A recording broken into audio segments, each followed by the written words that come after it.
Shall we move on to the men? Best Let's actor go. and best supporting actor. Best actor is one of the toughest fields out there. And while there's a lot of good performances, we know that there's a few that are at the top of the barrel. So let's kind of quickly run through the ones that are just not really going to compete here. I mentioned Kristen Milioti for Palm Springs. I'm also going to throw out Andy Samberg, who gave one of my favorite comedic performances of the year. You know, not something that I think should be a competitor for like best actor at the Oscars, but I think comedy performances are underrated, and he is really good in this movie, especially because the movie goes through so many tonal shifts. So shout out to him, and shout out to Sacha Baron Cohen, who is amazing as Borat in Borat's subsequent movie film. You know, it's a unique type of performance, but he's the best at that type of performance. So shout out to what he's doing there. I know you wanted to shout out a couple people from small acts, including John Boyega's performance in Red, White, and Blue. I think there's one of the best performances that he's given in a role in his life, and that movie is what, barely over an hour long. I know it's not eligible because of the way that they have the rules and counting it as TV, but I would have also have added his father as a supporting as well, because he would have been supporting if I'm not mistaken.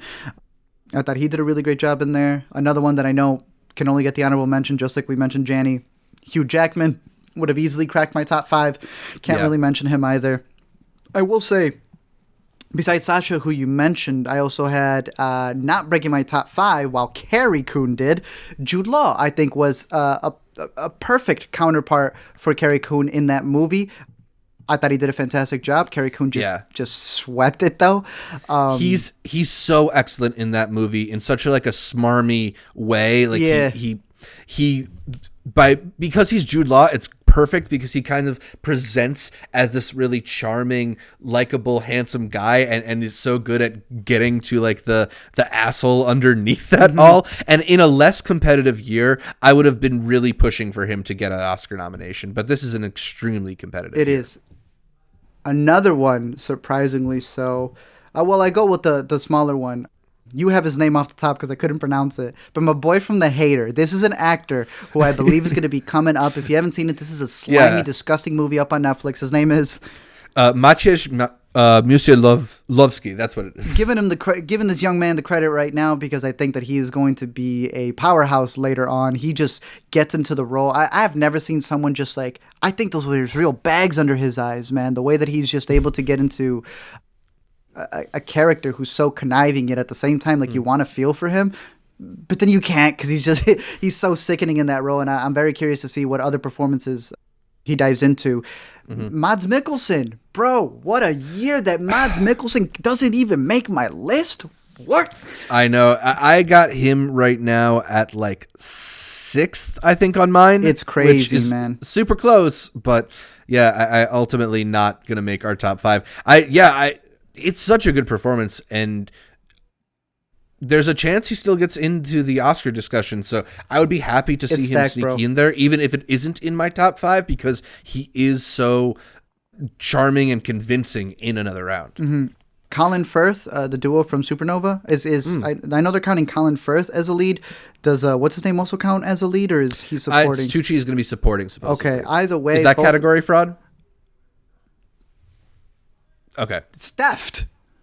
It's straight white collar crime happening right in front of us. They're both, in my opinion, the exact same level of performance. In my opinion, they are very good. I don't want to see them mentioned on Oscar night at all. They're really good. No. I think a lot of that movie in the behind the scenes, as much as I think it's a great story, is definitely manufactured into being Oscar. If there's one movie I can call Oscar bait on, this one. It's still good. It's clearly Oscar bait. They're great. No. Zach, I am sorry, but I think I have to go with the number 6 pick here. It is a performance that I consider a supporting, but I understand how the rules work. I know you have it in your top 5, but Zach, I know you haven't seen my number 1 pick for the father. Kingsley Ben-Adir. Yeah. Very deserving, so I am not going to be upset if he makes it. But I have a solid top 5 that I believe should not be broken. I know you're going to argue for him. Interesting. So I'm not going to eliminate him yet because I got him. Can we eliminate Gary Oldman?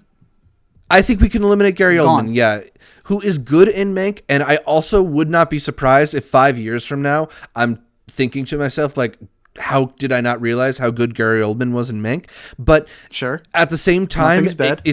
it does feel a little bit one note of a performance for a movie that is as long as Mank and takes as many turns as Mank. He kind of he has this sort of disposition throughout the movie, and I think one of the things that's maybe most commendable is the levels of drunk he's able to communicate throughout the movie. But I don't know if we're going with best drunk performances of the year. I'd have Mads Mikkelsen slightly above this one. And I'd also have in Black Bear, Aubrey Plaza. So when it comes to my top 5, Chadwick has been a solid list. Hold on. I got a couple more honorables. Oh, you got some more honorables? Okay, go ahead. Yeah, you didn't mention Sean Parks from Mangrove in the Small Axe series, who is excellent in that first one of the Small Axe movies, and the only one that is like kind of a full length movie. Yeah. Too. This cafe owner who's pulled into this civil rights battle unwillingly at times, and just the conflict and the rage that he feels but is forced to keep in check is so palpable throughout the movie. It is an excellent performance, and I believe he got nominated for a Golden Globe in the TV section, so nice. I'm hoping if not John Boyega, then Sean Parks might take that one. Okay. Tsima from Tiger Tail, Alan Yang's directorial debut from back early last year. I think the movie is uneven, but he is so lovely and heartfelt throughout. It's just such a great performance from an actor who doesn't normally get such a big role, so I wanted to shout him out.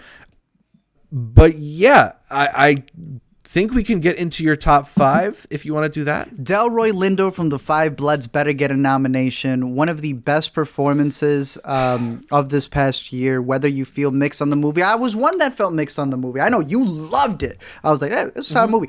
Delroy Lindo, though, and the speech that he gives and the way that he was able to embody a character, a lot of people, I don't know why, other than him and Larry David, there's only been 2 people who've been able to dive into the mind of a Trump supporter the way he has. I thought he played it down to a key. I thought he has a great speech that he gives as well. Beautiful performance. Steven Yeun needs to get nominated. This man has had some of the best interviews in understanding his character, because it's not just his, cousin's father, his uncle that he's playing. He's playing his own father. He is understanding this immigrant story that I don't even want to call an immigrant story, because this is an American story. Something that, again, has been a big debacle in the Golden Globes. Yeah, Hollywood Foreign Press's classification of that. Yeah, I agree with you. Steven Yeun is so good. We just got to rewatch Minari recently. That shot where they keep it on him works so much better the second time around, when you're like, they're just gonna keep it. The way you see him processing things, and the way you see him trying to through determination get his family through such frustrating struggles, and how he almost refuses to engage with things outside of his goal in this way that ultimately is such a frustration for Minari. He's so good. I could feel the pressure on his shoulders, man. He is someone that was making a montage, like a fan cam of the man. He's it. It was a fan cam of him. It was a fan cam of Lakeith. It was a fan cam of who am I missing? It was like 4 different actors that they had fan cams of, and I was like, man, these guys have been killing it with every performance that they've been taking. So yes, Steven Yeun. Riz Ahmed for Sound of Metal, easily one of the best performances of the last year. I love everything that he did in that movie. I was glad to see him win a couple of the more independent awards. I'm hoping that he's able to at least score that nomination. He better score that nomination, because he's been one of the actors that's just been, he's killed it in a lot of the supporting roles that he's had, where other actors have been able to get nominations, but he's been growing up to the point that he isn't now. I don't know. My top 5 is so stacked. Delroy, Steven, Riz, they're all equally as great, but I easily think that the top 2 goes down to Anthony Hopkins in The Father, who I think is the best performance of the year, but I don't think he's going to win. And it's kind of okay, because as much as they hyped this man up, Chadwick Boseman from Ma Rainey's Black Bottom delivered above what I thought he was going to. Yeah. Literally, because I thought he was going to be a supporting character. So to my surprise, when I see that it is this man's movie, it is this man's year to win this award, he's going to get a double nomination as well. And while I think Anthony is the best performance, I can see why Chadwick is going to take the award for sure, and rightfully so. I do see a lot of the arguments for his role and what he plays, but I'm very curious because I know you haven't seen The Father. What ends up being your top 5? So I've got in my top 5 Mads Mikkelsen. I have Mads Mikkelsen at 7 and Lakeith Stanfield at 6, just outside of my top 5. We haven't mentioned Lakeith Stanfield yet. Another great best actor performance from this year. Crowded year. Tough luck for our boy Lakeith. I have Kingsley Ben-Adir, who we mentioned, at the 5th slot, which is why I'm ultimately okay with him not being in our collective top 5, because my 4 through 1 are all picks that we agree on. And, I like Kingsley Ben-Adir a lot. It is less of a leading performance than these other leading performances we're comparing it against. So in a crowded year like this one, I'm okay with it being the one that we don't see. But I don't know if I did you have something on Kingsley? I was just going to say, besides Gary Oldman coming in and ruining this, him getting a nomination and then we have to kick out one of these other guys. Are you cool with Kingsley getting a nomination over Delroy? Are you cool with Kingsley getting a nomination over Steven? No, That's it. I was just curious. What's really going to tick me off is when it's Gary Oldman that takes a spot from Steven or Delroy. Yeah. So, I don't know if I need to get a hashtag going or something, like hashtag let Zach see The Father or whatever, but let me see The Father. Please. It's been over a year. It's so good. It's great. It's fantastic. Yeah? You like it? I don't know what else to tell you, man. You thought it was a good movie? I think it should Is it a good movie if it should win Best Actor and Best Supporting Actor? Yeah? That's how you feel? The only reason it ain't winning the other ones is because there's no one filling in those roles. Let me see this movie. Woo. And art direction. In script. So, yeah, I can't have Anthony Hopkins on my list because I haven't seen this movie. But I do have Riz Ahmed at my number 4. I like the performance a lot. It's a very subtle performance, and it's a very transformative performance. He has to do a lot for it. I really like the other 3 actors more. I have Chadwick Boseman at number 3, personally, for me. Woo. I like the performance a lot. It had him at number 2. He's doing so much in this movie. I think it's just kind of like a loud performance in a way that is not the kind of things that I am usually respond to in a performance. I like something where there's a little bit more below the surface, like a balance. And because of the way this script is written, he puts it all out there. And he's doing exactly what this movie needs him to do. I think maybe my issues with it are more based on how the script is written. But he's so good. Fair. Steve Yeun. I got him at number 2. It is a amazing performance. Lived in is the word that we keep repeating. He's one of the best. He doesn't feel like a character. He feels like a person in this movie. And I think it's such a layered performance that he's giving. I'm so drawn to his presence on screen. I think he's just gonna be one of these guys who we have in these discussions for the next 20, 30 years, whatever it is. And this is kind of the performance that seems to have elevated him to that level. So I really, really hope that he ends up scoring an Oscar nomination. But the one that I'm really crossing my fingers for, hoping he gets that Oscar nomination, is Delroy Lindo. Because, God, you're getting scared, aren't you? A little worried. I at this point, if you ask me to predict, I don't think he's getting one, and that hurts, man. Because the fact that he's still in the top 10, 6 right now, based off Gold Derby, and that's been the longest role. Like, that came out early 2020. That speaks volumes, in my opinion, and I think we're belittling it.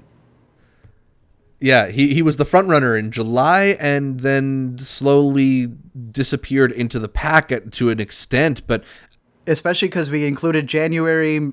Just such a dynamic performance, yeah. And I think he's able to communicate so much about how his character feels, what his character has been through in that performance. I would be so heartbroken if he didn't get in here. Out, man. I'm starting We'll to find try out in and 2 weeks. accept it, though. Yeah. So we got on our right. top 5, Delroy Lindo, Stephen Yeun, Chadwick Boseman, Anthony Hopkins, and Riz Ahmed. That's beautiful, man. It's beautiful. Yeah, if only the Oscars would listen to us. Gold Derby's list is Chadwick Boseman, Anthony Hopkins, Riz Ahmed, Stephen Yeun, and Gary Oldman. Nah, get Gary out of here, Yeah. bro. They got Delroy at 6th right now, so hopefully that's the case. They also got Kingsley Ben-Adir at number 7 and Tahar Rahimi From at the number 8. I don't Martini- think either of us have Martian? seen. Yeah, I don't think either of us have seen the Mauritanian yet. No, I'm gonna have to rent that and News of the World. Yeah. Before the Oscars. Yeah. 1999. So let's get into the best supporting actor, the last of the acting categories. A few really interesting performances here, and then some that are good, but I don't think really are contending for our top 5. Let's shout out a few of the performances that we liked that aren't ultimately going to make it. I think Dan Levy from Happiest Season, talking about, comedic performances that maybe don't get the respect that they're due, but he is such like a fun presence in that movie. And I think whenever he's involved in a scene, you kind of like sit up a little bit more in your chair. So I wanted to shout him out as maybe my favorite part of the Happiest Season. Also in comedies, Bill Burr. I thought Bill Burr gave an excellent performance in The King of Staten Island.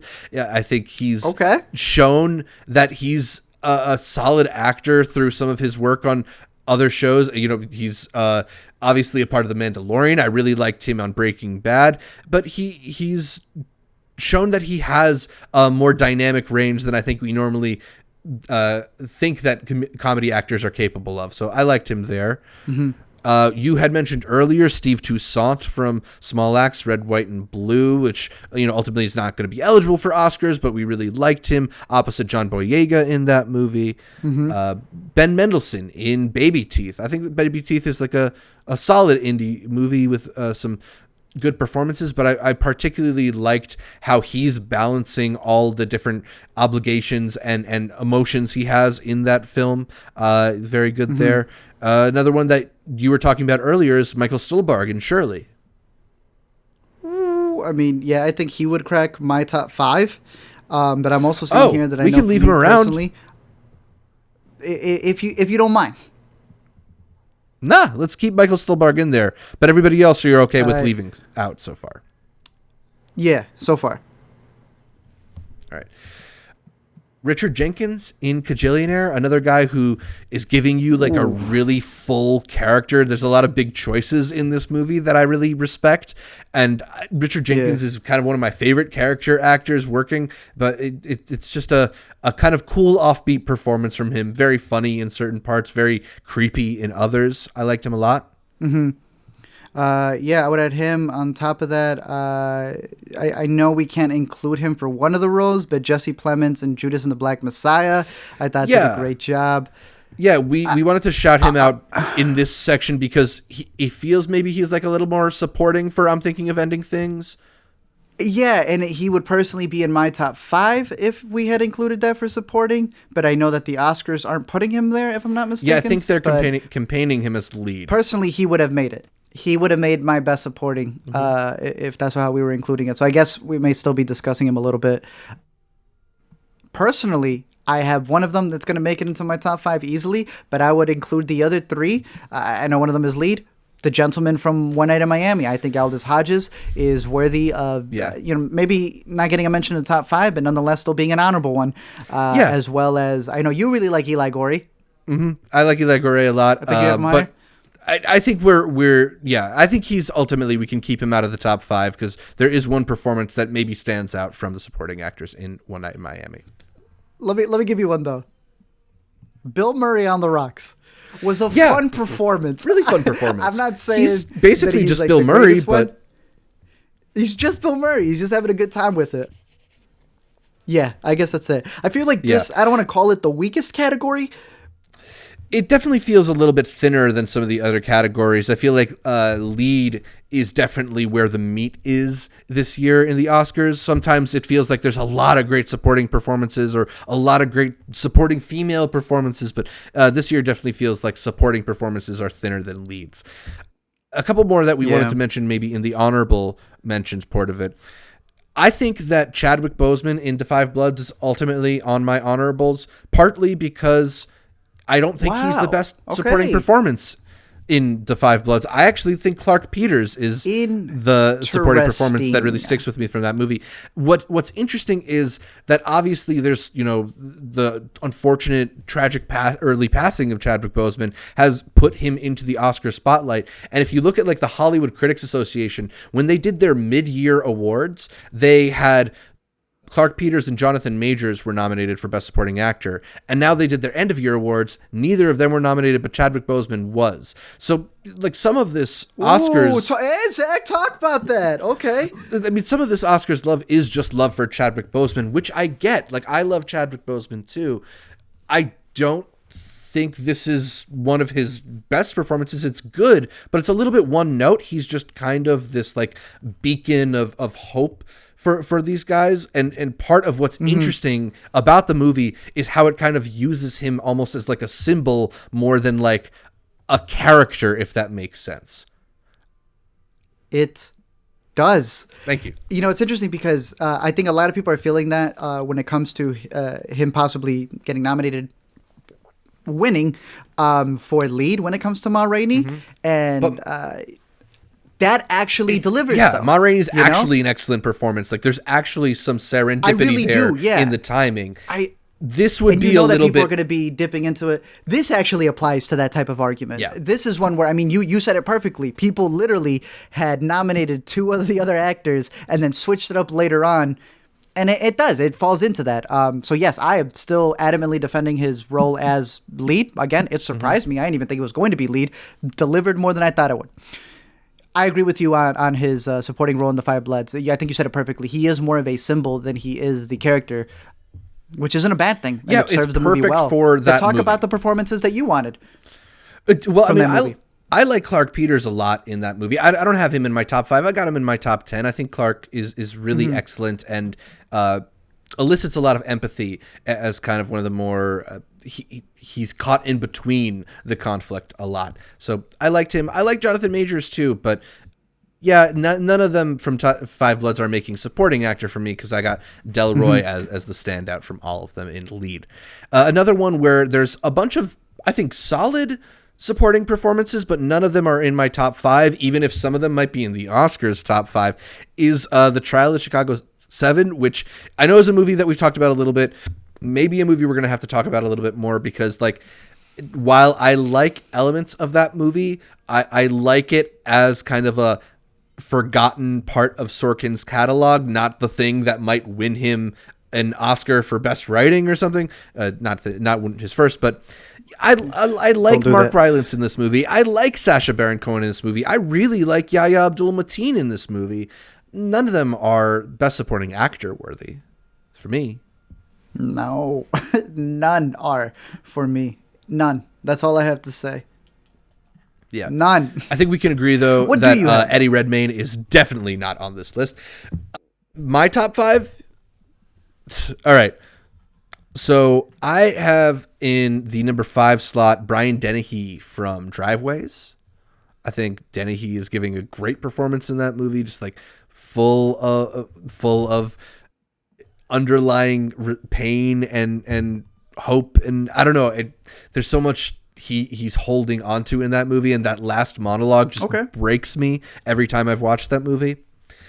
Orion Lee in First Cow. I agree with you.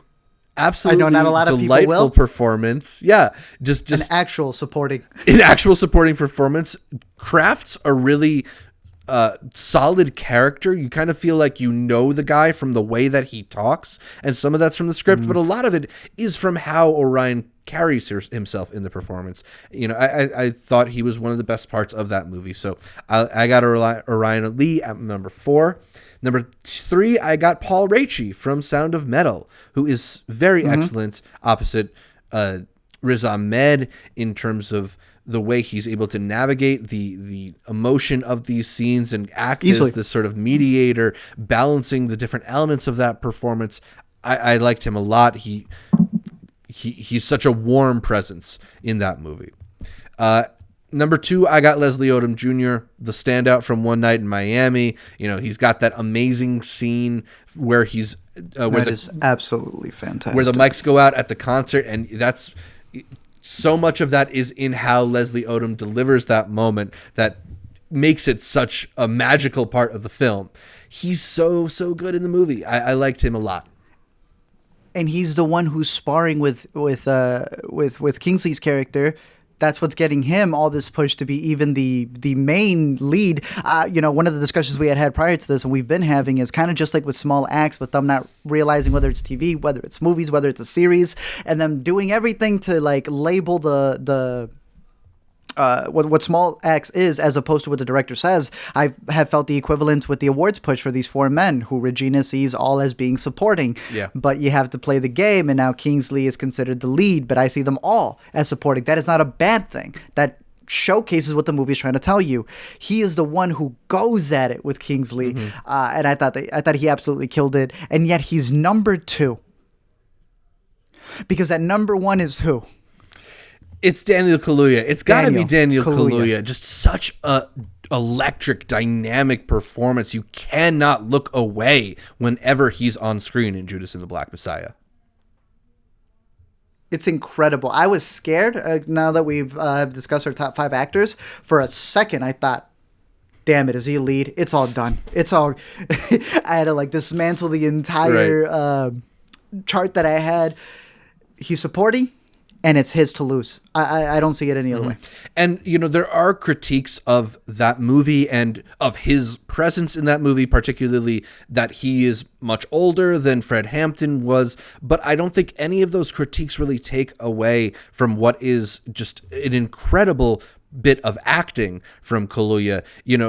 Any faults in the movie for having cast somebody who's not of appropriate age, Kaluuya is able to mitigate with how much he's able to communicate in that performance. And I think ultimately, while I understand a lot of the arguments about age difference in some roles, the reason that some performances, or some productions at least, cast an actor who's not necessarily of the right age is because that actor is the one who is able to get across the essence most accurately. And that's what we're talking about when we're talking about this performance from Kaluuya in Judas and the Black Messiah. Agree. So Oscars do seem to be in agreement with us, at least according to Gold Derby's list. They have Daniel Kaluuya at number 1. They've got Sacha Baron Cohen, oddly, at number 2. I don't get it. Don't get it. Leslie Odom Jr. is at number 3. Paul Raci is at number 4. And they got Chadwick Boseman from Da 5 Bloods at number 5. They've also got Mark Rylance, Jared Leto from The Little Things, Bill Murray from On the Rocks, and Stanley Tucci from Supernova on the outskirts of that supporting actor category. Let's say that we're only choosing from the 9 on Gold Derby's list. We've definitely got Daniel Kaluuya. We've definitely got Leslie Odom Jr. We've definitely got Paul Raci. Do you have... And Chadwick. It's Chadwick. From this list... I think Chadwick's going to get the double nom. From our list, too, I would say it's Chadwick. But of these performances, I don't know. Is it Mark Rylance or is it Bill Murray? I mean, I feel like it's Mark. But would they give? Damn, bro. I don't want to see 2 Trial of the Chicago 7 nominations in one category. But probably, I mean, Mark won it, 3 years ago as well. Yeah. So there is a big possibility that they're going to vote for him again. I don't see Jared Leto. I feel like Jared Leto just happened for the Globes. And I don't see Bill Murray getting a nomination. As funny as I think it is, and I don't mind it, I don't think he should. But... yeah, I don't know. It'll be interesting. Probably Mark Rylance. Maybe Stanley Tucci. Maybe. I think he's lead, but maybe Stanley Tucci. I completely skipped over the part where we decide what our top 5 is. But I think we are in agreement about Daniel Kaluuya, Leslie Odom Jr., and Paul Raci. We also have Orion Lee in both of our top 5s? Yes. Okay, so then we got to figure out that 5th part. Is it Eli Gorey? Is it Brian Dennehy? Is it Michael Stuhlbarg? Is it somebody else? Who do you got? I wanted it to be Plemons from I'm Thinking of Ending Things, but I think if they're going to consider him lead, maybe he doesn't count here. I would love to see Stolberg. I think Stolberg did a fantastic job in that movie. But you had mentioned somebody else, I believe. Who else did you have? I had Brian Dennehy. Oh, from Driveways. Yeah. Yeah. Hey, give me your argument for any of those three. Who should fill the spot? I mean, I would personally go with Brian Dennehy. Partially, maybe this is too much of an Oscars move, but it is a post-mortem performance, one of the last Brian Dennehy performances. And I think it also is interesting that it is It's so much way, about yeah. a man looking back at his life and the coincidence of that makes it feel that much more poignant. I do really like his performance, though. I think it's just there's so much he's carrying with him in that performance that is unspoken but felt in the movie that I don't know, it just stuck with me. Really did. But I also really like Michael Stuhlbarg. I do as well, but I'm willing to show some Driveways love here when we look back. I think Driveways is a movie that you and I have been thinking about a lot. It doesn't escape our minds, and I'm good with that being a spot. Yeah. There. And I think that's cool, too, because if you look at our list, we've got one nomination for Driveways with Dennehy, one nomination for First Cow with Orion Lee. We got that one nomination for, what is it? And we got the one nomination for The Nest because Carrie Coon makes our top 5. One for Black Bear because Aubrey Plaza's in it too. It's fun to fantastic. kind of give all these different movies love instead of what the Oscars sometimes do, which is bunch all the nominations around 10 or 15 movies. Yeah. And this isn't, again, you could argue, oh, well, this is just trying to get the most variety, so you're just picking different ones. Not necessarily. I'd argue that many times the campaigns work so well that's why you see 2 nominations for Trial, or you're seeing a bunch of nominations for Mank. As much as I love the movie, it's like they're just going with what they know, and many times variety proves that you're catching all of these different movies, that you're seeing all the different performances and what they bring to the table. But yeah, pretty solid year. It's a pretty solid year. There's a lot of great performances from a lot of great movies. I'm excited to see what other people think are the best performances from 2020 because there's so many good ones, so many that we left off of our lists that are definitely worthy of consideration too. Do you want to really quickly, to wrap this up, let's talk about maybe the best director according to Gold Derby. I don't know if we got time to run through all the movies that we thought were good, but at least according to Gold Derby, they have Chloe Zhao, Chloe Zhao for Nomadland, David Fincher for Mank, Aaron Sorkin for The Trial of the Chicago 7, Lee Isaac Chung for Minari, and Emerald Fennell for Promising Young Woman in their top 5. Decent. And rounding out the potential nominees in the other people who have less than 100-1 odds according to the Gold Derby, they got Regina King for One Night in Miami, Spike Lee for The Five Bloods, Florian Zeller for The Father, and Paul Greengrass for News of the World. Art, what do you think about Gold Derby's top 5, and do you think any of those 4 should maybe jump ahead of them? I know we're not doing a whole list. I would have also thrown Darius Marder for Sound of Metal. I would have also thrown Kelly Reichardt for First Cow. But out of those top 5, it is Chloe's to lose. Yeah, I think I'm hoping that the Oscars continue their tradition of splitting Best Director and Best Picture between 2 different movies, because I think sometimes that lets you award different aspects of different movies. And there's a lot to really love about Nomadland. I do like a lot of that movie. I like it more than you, as we've established. But I think awarding Chloe Zhao, because it's so much her vision, the fact that she wrote it, directed it, shot it, edited it, it feels like her movies feel. It's a good way to award her for the merits of that movie, while maybe also awarding another film that has other aspects that are good about it. So I would be happy to see Minari Best Picture, Chloe Zhao direct. Oh my God. I would be very happy to see Chloe Zhao take home Best Director among this field. Personally, I would like Lee Isaac Chung to take it from this field, at least, just because I definitely want to see a nomination. What Minari is doing, and I think that kind of filmmaking is sometimes underrated. And in a year where we are getting maybe more of attention on smaller movies, it's the exact kind of Best Director win that would be good. But Nomadland is also an argument in that favor, too. Would you pick Emerald over Regina? As they're fighting right there, 5 and 6. I would probably put It's tough. I would put both of them over Aaron Sorkin if we're just talking about fixing this category. I was going to answer. I was saying I'd take Aaron out and have both of them in there. But then I guess the next thing I would bring you then is I'd pick Kelly Reichardt over both. That too. But I know that's not happening. Yeah. And I love these other two. Kelly Reichardt would have won it between them. She would have. Kelly Reichardt versus Lee Isaac Chung. Chloe Zhao. No, versus Chloe though.